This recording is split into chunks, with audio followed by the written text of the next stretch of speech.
पाकिस्तान की पॉलिटिकल और military history में सिर्फ दूसरी बार किसी जनरल को फील्ड मार्शल बनाया गया है।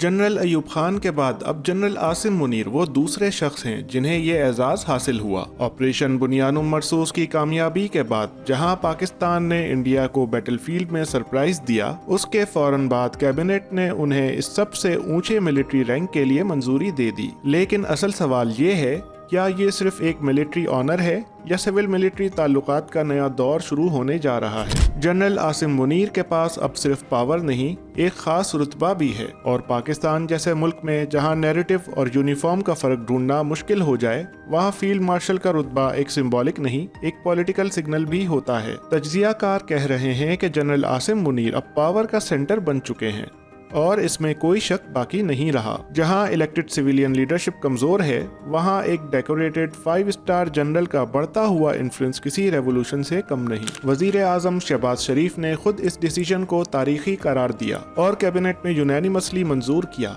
सदर आसिफ अली जरदारी को भी पहले से कॉन्फिडेंस में ले लिया गया। लेकिन ये सब कॉन्स्टिट्यूशनल फ्रेमवर्क के अंदर कितना क्लियर है, ये अब भी बहस का हिस्सा है। आर्मी एक्ट और कॉन्स्टिट्यूशन दोनों में फील्ड मार्शल के रोल का डायरेक्ट जिक्र नहीं। एक क्लासिफाइड रूल 199A का सहारा लिया गया, जहां लिखा है कि फेडरल गवर्नमेंट किसी भी जनरल को फील्ड मार्शल बना सकती है, चाहे वो सर्विंग हो या रिटायर्ड, और बगैर किसी स्पेसिफिक पोजीशन के। लेकिन सबसे ज्यादा सवाल जो उठ रहा है वो ये है कि क्या ये प्रमोशन आर्मी और बाकी आर्म फोर्सेस के दरमियान सीनियरिटी और अथॉरिटी का इम्बैलेंस क्रिएट करेगा, क्योंकि अब chairman joint chiefs of staff committee technically Asim Munir के जूनियर बन गए हैं। तो क्या इस वजह से चीफ ऑफ डिफेंस स्टाफ जैसी पोजीशन क्रिएट की जा रही है, जहां चीफ ऑफ आर्मी स्टाफ और चीफ ऑफ डिफेंस स्टाफ दोनों एक ही शख्स के पास हों? रिटायर्ड जनरल्स भी इस पे डिवाइडेड हैं। कुछ कह रहे हैं कि ये सेरेमोनियल है और कमांड स्ट्रक्चर पर कोई असर नहीं पड़ेगा, लेकिन दूसरी साइड पर कुछ तज्जियाकार ये वार्निंग दे रहे हैं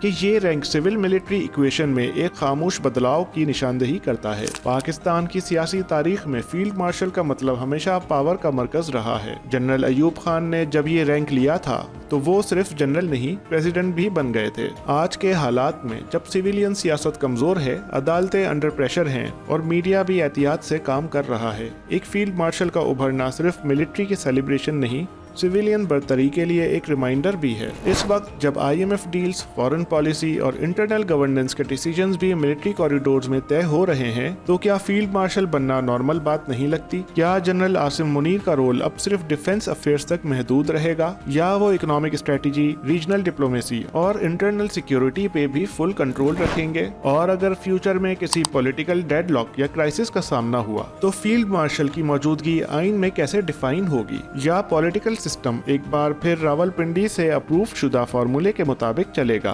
ग्लोबल परसेप्शन भी काफी मैटर करती है। इंडिया और वेस्ट इस मूव को किस नजर से देखेंगे? क्या ये एस्केलेशन का सिग्नल है या इंटरनल स्टेबलाइजेशन की कोशिश?